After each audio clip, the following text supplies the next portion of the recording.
Hello everyone, welcome to my YouTube channel. आप सभी का स्वागत है हमारे आज के इस वीडियो में। फ्रेंड्स, अगर आप एएलपी एग्ज़ाम देने जा रहे हैं, एएलपी एग्ज़ाम की तैयारी कर रहे हैं, तो ये वीडियो आपके लिए बहुत इंपॉर्टेंट रहेगा। बेसिकली इस वीडियो में मैं आपको बताने वाला हूँ एएलपी के सिलेबस के बारे में। देखो, इस बार जो है नोटिफिकेशन जो एएलपी का आया है उसमें 2018 के मुकाबले सिलेबस में बड़ा चेंज हुआ है, जिसके बारे में मैक्सिमम यूट्यूबर्स आपको या तो नहीं बता रहे हैं या फिर उनका ध्यान इस तरफ नहीं गया है। नोटिफिकेशन के माध्यम से आपको बताऊंगा एक बड़ा चेंज यहां पर सीबीटी 2 के सिलेबस में किया गया है रेलवे की तरफ से, जिसके कारण कंपटीशन बहुत बढ़ेगा। आप लोग कह सकते हैं कि कट ऑफ पर भी बहुत ज्यादा प्रभाव पड़ेगा। उसके अलावा हम लोग बात करेंगे ट्रेड के बारे में भी। जब आप फॉर्म अप्लाई करेंगे तो आईटीआई वालों को कौन सा ट्रेड चूज करना है सीबीटी 2 के पार्ट बी के लिए, डिप्लोमा और बीटेक वाले स्टूडेंट जो है कौन कौन से ट्रेड को चूज कर सकते हैं ताकि वो यहां पर सीबीटी 2 का पार्ट भी क्वालिफाई कर पाए। तो इंपॉर्टेंट वीडियो रहेगा आप लोगों के लिए, बिना स्किप किए वीडियो को एंड तक जरूर देखिए। चैनल पर नए हो तो चैनल को सब्सक्राइब करके बेल आइकन को प्रेस करना ना भूलें। दोस्तों, आज हम बात करने वाले हैं रेलवे एएलपी एग्जाम की तैयारी करने के लिए सबसे बेस्ट बुक की, जो कि चक्षु प्रकाशन की तरफ से स्टडी गाइड के नाम से आती है। अगर आप लोग एएलपी के स्टेज 1 यानी कि सीबीटी 1 की तैयारी कर रहे हैं तो इस बुक से आपकी तैयारी बहुत अच्छी हो सकती है। यहाँ पर आपको 2500 से ज्यादा एमसीक्यू क्वेश्चन और साथ में 2 सॉल्व पेपर मिल जाते हैं। Mathematics, general science, general intelligent reasoning और जनरल अवेयरनेस के साथ करंट अफेयर के भी क्वेश्चन आपको यहाँ पर क्वांटिटी विद क्वालिटी देखने को मिल जाते हैं। इस एक सिंगल बुक से आप सीबीटी 1 की बहुत बेहतर तैयारी कर सकते हैं। साथ ही आपको बता दूं, इस स्टडी गाइड के साथ साथ आप चक्षु प्रकाशन की प्रैक्टिस सेट बुक भी ले सकते हैं, जहां पर आपको 2500 से ज्यादा एमसीक्यू क्वेश्चन, 35 प्रैक्टिस सेट और 2 सॉल्व पेपर देखने को मिल जाते हैं। यहां पर सारे टॉपिक्स कवर किए गए हैं, मैथमेटिक्स, जनरल साइंस, रीजनिंग और general awareness with current affair. तो इन दोनों बुक की मदद से आप एएलपी सीबीटी 1 की बहुत बेहतर तैयारी कर सकते हैं। इनको परचेज करने का डायरेक्ट लिंक मैं डिस्क्रिप्शन में दे दूंगा, बाकी आप अपने नजदीकी बुक स्टोर से भी इनको ले सकते हैं। फ्रेंड्स, सबसे पहले तो आपको बताना चाहूंगा कि एएलपी की जो वैकेंसी है वो बहुत ही कम है और मैक्सिमम चांसेस है कि आपकी जो वैकेंसी है वो इंक्रीज होगी और आने वाले एक हफ्ते के अंदर आपको मॉडिफिकेशन वगैरह देखने को मिल सकते हैं। तो सबसे पहला सजेशन तो आप लोगों के लिए ये रहेगा मेरा कि अभी आप लोग फॉर्म भरने से बचें, अभी फॉर्म ना भरें। कम से कम आप लोग जो है 5 से 6 दिन का वेट करें। अगर मॉडिफिकेशन हो जाता है उसके बाद आप फॉर्म भरें, अगर मॉडिफिकेशन नहीं भी होता है तब आप फॉर्म को फिल करें। उसी के रिगार्डिंग मैंने एक डिटेल वीडियो यहाँ पर जो है बनाया था एक दिन पहले। ये वाला वीडियो आपको मेरे चैनल पे मिल जाएगा, यहाँ पर आप लोग देख सकते हैं। और फॉर्म भरने से पहले देखो, फॉर्म आप चाहे कभी भी भरो, लेकिन फॉर्म भरने से पहले ये वीडियो एक बार ध्यान से देख लेना। इसमें मैंने स्टेप बाय स्टेप बताया है कि किस तरह से आपको फॉर्म फिल करना है, क्या क्या स्टेप्स को फॉलो करना है, और ये वीडियो देखने के बाद आपको सारी जानकारी मिल जाएगी किस तरह से आप लोग फॉर्म भर सकते हैं। बाकी फिर से मैं आपको कहना चाहूंगा कि अभी आप एक हफ्ते का वेट करने के बाद ही फॉर्म को भरें, ताकि अगर वैकेंसीज में कोई चेंज होता है तो उसके अकॉर्डिंग आप लोग अपनी आरआरबी को चूज कर सके, क्योंकि आपके सिलेक्शन में एक मेन रोल रहता है यहां पर जो आरआरबी आप सेलेक्ट करते हैं। ठीक है, अब चलिए बात करते हैं सिलेबस के बारे में।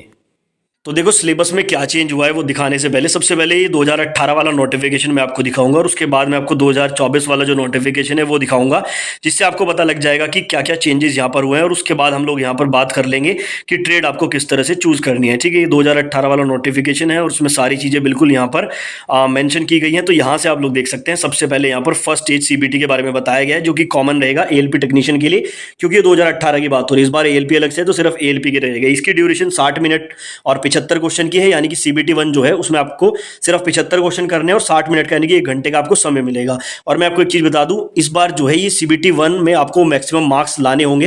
हालांकि ये सिर्फ क्वालिफाई करना होता है, इसके मार्क्स पर कट ऑफ नहीं बनती है, लेकिन इसमें जितने ज्यादा आप मार्क्स लाएंगे उतनी ही ज्यादा पॉसिबिलिटी है कि आप सीबीटी 2 में जाएंगे। अब इसके सिलेबस की अगर मैं बात करूं तो यहां पर आप देख सकते हैं मैथमेटिक्स, ये आपका रीजनिंग है, जनरल साइंस है, general awareness on current affair, ये 4 टॉपिक से आपके क्वेश्चन आते हैं। और यहाँ पर डिटेल टॉपिक भी इन्होंने डिस्कस किए कि क्या क्या टॉपिक है। ठीक है, तो ये कोई नई बात नहीं है। आगे बात कर लेते हैं सीबीटी 2 की। ये यहाँ पर आपका सीबीटी 2 है। सीबीटी 2 में आपका एक पार्ट ए होता है और एक पार्ट बी होता है। ठीक है, पार्ट ए की अगर मैं बात करूं 90 मिनट्स का समय मिलता है, 100 क्वेश्चन करने होते हैं। और अगर हम लोग यहाँ पर बात करें पार्ट बी की, तो वो आपका ट्रेड टेस्ट होता है, जिसमें आपके 75 क्वेश्चन आते हैं, 60 मिनट का समय मिलता है। लेकिन यहाँ पर जो बदलाव है वो सीबीटी 2 के पार्ट ए में हुए हैं। देखो यहाँ पर आप पहले एक बार देख लो, ये पार्ट ए है, 2018 नोटिफिकेशन में आपको दिखा रहा हूँ। मैथमेटिक्स है, इंटेलिजेंट रीजनिंग है, बेसिक साइंस एंड इंजीनियरिंग है और general awareness on current affair है। ठीक है, 4 टॉपिक है, यानी कि 4 सब्जेक्ट से आपके यहाँ पर क्वेश्चन आ रहे हैं। ये 2018 का सिलेबस है। अब उसके बाद मैं आपको 2024 वाला भी दिखाऊंगा, उससे पहले आप लोग देख लीजिए यहाँ पर। उसके बाद आपका सीबीटी 2 होता है। तो यहाँ पर आपने देख लिया 2018 का सिलेबस। अब आप यहाँ पर 2024 का सिलेबस देखिए।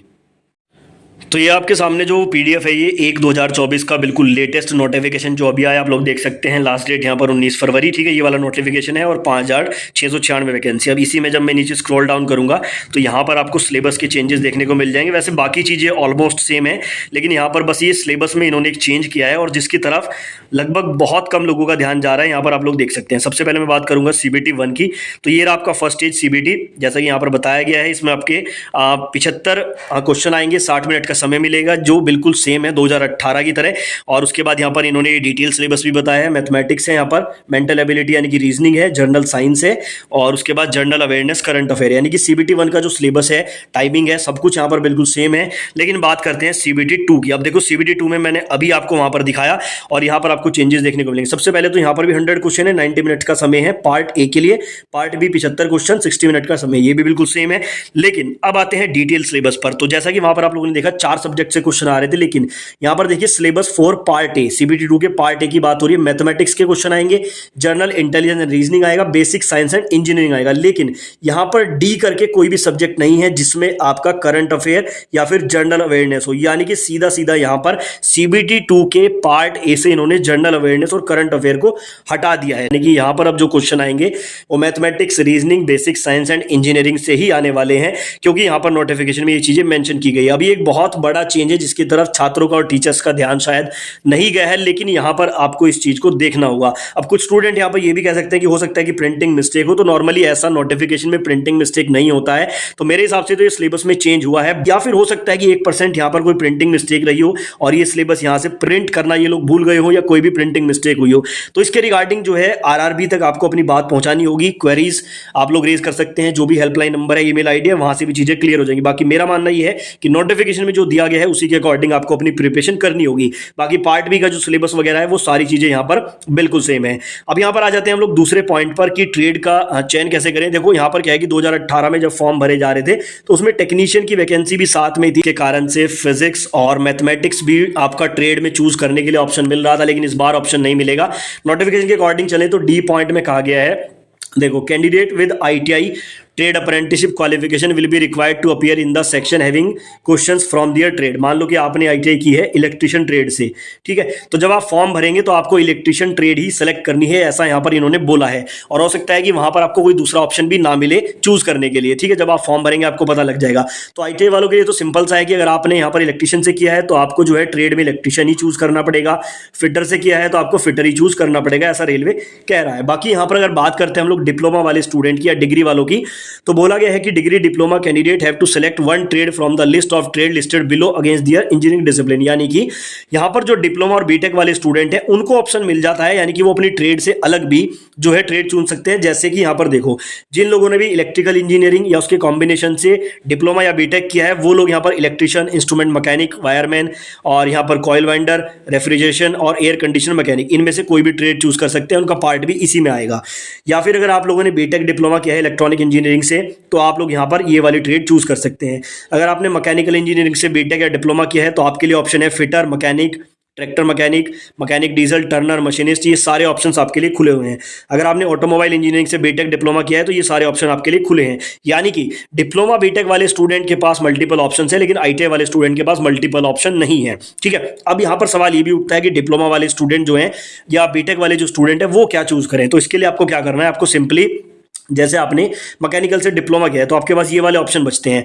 अब आपको ये चूज करना है कि किसका सिलेबस आसान है या कौन सी आपके लिए आसान है। उसके लिए मैं आपको बता दूं, आपको कुछ नहीं करना है, आपको सिंपली ITI का सिलेबस जो है वो सर्च कर लेना है। जैसे फिटर है तो आपको क्या करना है, गूगल पे आपको लिखना है फिटर DGT सिलेबस, ठीक है, DGT के आधार पर ही सिलेबस होता है ITI का, या आप लिख सकते हैं डायरेक्टली फिटर ITI सिलेबस, और वो सिलेबस आपके सामने खुल के आ जाएगा। उसमें आप टॉपिक्स को चेक कर सकते हैं, उसका लेवल चेक कर सकते हैं। अगर आपको लगता है फिटर आपके बस की नहीं है तो मोटर मैकेनिक का चेक कर लिए, और ऐसे चेक करके आप लोग जो है अपने अकॉर्डिंग इसको चूज कर सकते हैं। बाकी इसके रिगार्डिंग में एक सेपरेट वीडियो बना दूंगा कि इनमें सबसे आसान कौन सा है और कौन सा चूज करने पर मैक्सिमम चांसेस है कि आप उसको क्वालिफाई कर जाएंगे, क्योंकि यहाँ पर जो पार्ट बी है वो सिर्फ आपको क्वालिफाई ही करना होता है, ठीक है। तो ये यहाँ पर चीजें थी, मैंने आपको बता दिया है सिलेबस में क्या चेंज हुए हैं, ट्रेड आपको कैसे चूज करना है। बाकी इसके अलावा अगर आपकी कोई क्वेरी रहती है किसी टॉपिक पे, आप वीडियो चाहते हैं तो कमेंट बॉक्स में जरूर बताएं, नेक्स्ट वीडियो में उसी टॉपिक पे बना दूंगा। तो चैनल को सब्सक्राइब कर लीजिए ताकि ऐसी वीडियोस आपको मिलते रहें।